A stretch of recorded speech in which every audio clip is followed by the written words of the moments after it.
Halo semuanya, perkenalkan aku Roy Indra Pratama. Di video ini, saya akan mereview tentang buku Seven Habits of Highly Effective People oleh Stephen Covey dalam rangka menyelesaikan tugas kewirausahaan. Nah, sebelum saya masuk ke topik atau inti dari video ini, saya ingin mengutip sebuah kutipan yang ditulis oleh penulis dalam buku ini, yang mana berbunyi, diri kita atau karakter kita adalah hasil dari hal-hal yang kita lakukan setiap harinya, sehingga kesuksesan dan keberhasilan yang kita alami itu adalah buah dari kebiasaan yang kita lakukan sehari-harinya. Dari kutipan tersebut, kita bisa mengetahui bahwa sang penulis ingin menekankan bahwa kesuksesan yang dialami oleh suatu individu atau suatu orang itu adalah buah dari kebiasaan yang ia lakukan sehari-harinya. Sehingga apabila orang itu ingin sukses atau ingin berhasil, maka orang tersebut harus bisa mengubah kebiasaannya menjadi kebiasaan yang mungkin sering dilakukan oleh orang-orang sukses.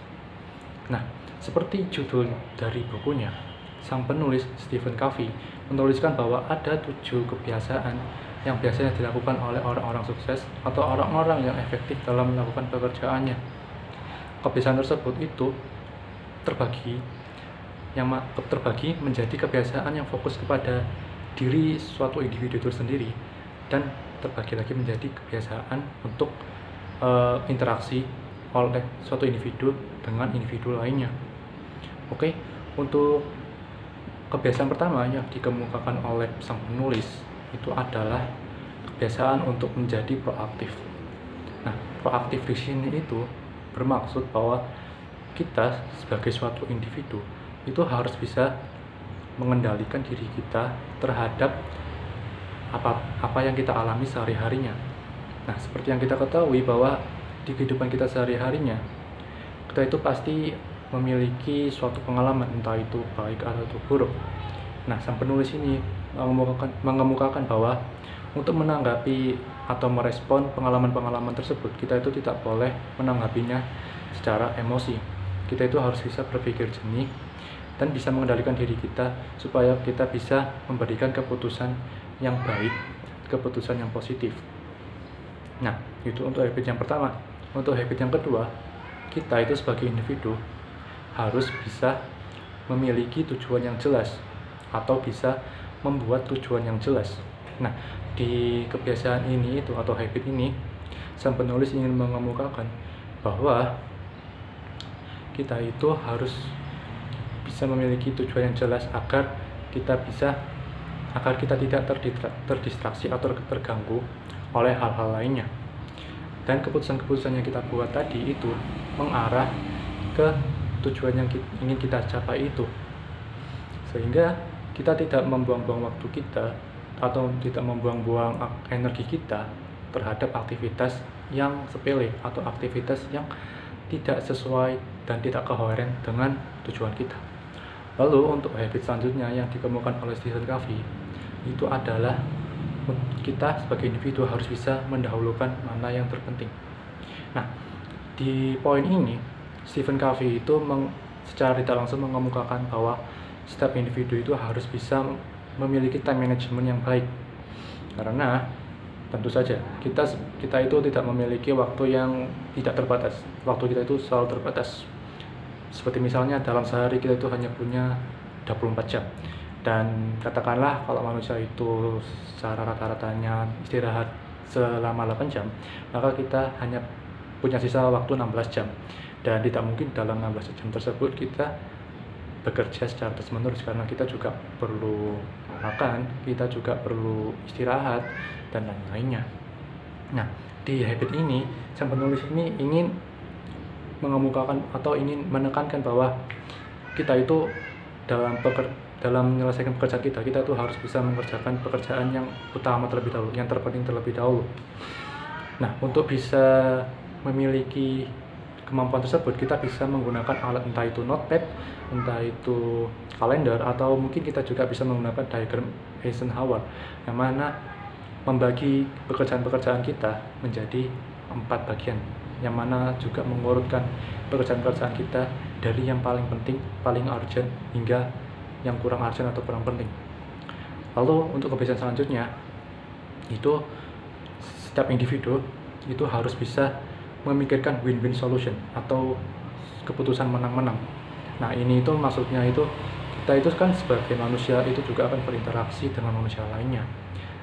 Nah, untuk bisa bekerja sama atau bekerja sama dengan orang lainnya, kita itu harus bisa memikirkan win-win solution, yang mana nantinya kita juga akan dipercayai oleh orang lain tersebut atau orang yang dimaksud. Poin ini itu penting karena tidak hanya kita saja yang ingin mendapatkan untung, orang lain yang kita ajak kerjasama juga ingin mendapatkan untung. Nah, itulah pentingnya win-win solution. Lalu untuk habit kelima atau poin kelima yang dikemukakan oleh Stephen Covey, kita itu harus bisa mengerti orang lain terlebih dahulu sebelum kita meminta untuk dimengerti orang lain. Nah, poin ini tuh penting, apalagi kalau kita ingin bekerjasama dengan orang lain, karena untuk meningkatkan kredibilitas kita atau meningkatkan bagaimana persepsi orang terhadap diri kita, cara yang paling mudah adalah dengan kita mengerti orang lain tersebut sebelum kita meminta untuk dimengerti. Nah, untuk poin selanjutnya atau poin ke-6, itu sang penulis mengemukakan bahwa kita itu harus bisa bekerja sama secara sinergis. Nah, sinergis yang dimaksud ini itu adalah kita membentuk kekuatan dan menutupi kelemahan kita sebaik-baiknya. Sang penulis juga mengemukakan bahwa untuk bisa bekerjasama secara sinergis, tim-tim atau individu-individu yang bekerjasama tersebut itu harus bisa memiliki sikap toleran, sehingga dengan adanya perbedaan yang terdapat di tim tersebut itu tidak menimbulkan perpecahan. Dan dengan perbedaan yang ada di tim tersebut itu, harapannya akan banyak perspektif yang didapatkan oleh tim, sehingga bisa memunculkan jalan atau solusi yang berbeda-beda, yang mana itu nanti tujuannya juga untuk kita sendiri, untuk keuntungan kita sendiri. Untuk habit ke-7 atau poin ke-7 yang dikemukakan oleh penulis Stephen Covey, itu adalah tentang individu itu harus bisa memperbarui dirinya sendiri secara terus-menerus. Nah, di poin ini itu sang penulis menganalogikan bahwa manusia yang terus bekerja tanpa memperbarui dirinya sendiri itu seolah-olah seperti alat yang digunakan setiap harinya tanpa diasah, yang mana alat tersebut akan menjadi kurang efektif untuk digunakan. Nah, seperti itu juga manusia yang tidak memperbarui dirinya sendiri, maka kalau bekerja maka akan menjadi kurang efektif. Nah, ada beberapa aspek yang bisa diperbarui oleh setiap individu, yaitu aspek fisik, aspek mental, dan aspek sosial. Untuk aspek fisik, setiap individu itu bisa memperbaruinya dengan menerapkan pola sehat, seperti istirahat dengan cukup, makan makanan sehat, dan berolahraga secara teratur. Lalu untuk aspek mental, setiap individu itu bisa memperbaruinya dengan belajar secara rutin dan dengan menuliskan jurnal di setiap harinya. Lalu untuk aspek sosial, setiap individu itu bisa memperbaruinya dengan bersosialisasi dengan orang lain. Nah, itu review saya tentang buku 7 Habits of Highly Effective People oleh Stephen Covey. Apabila ada kekurangan dan salah kata yang saya kemukakan, saya mohon maaf sebesar-besarnya dan terima kasih karena telah menonton video saya ini.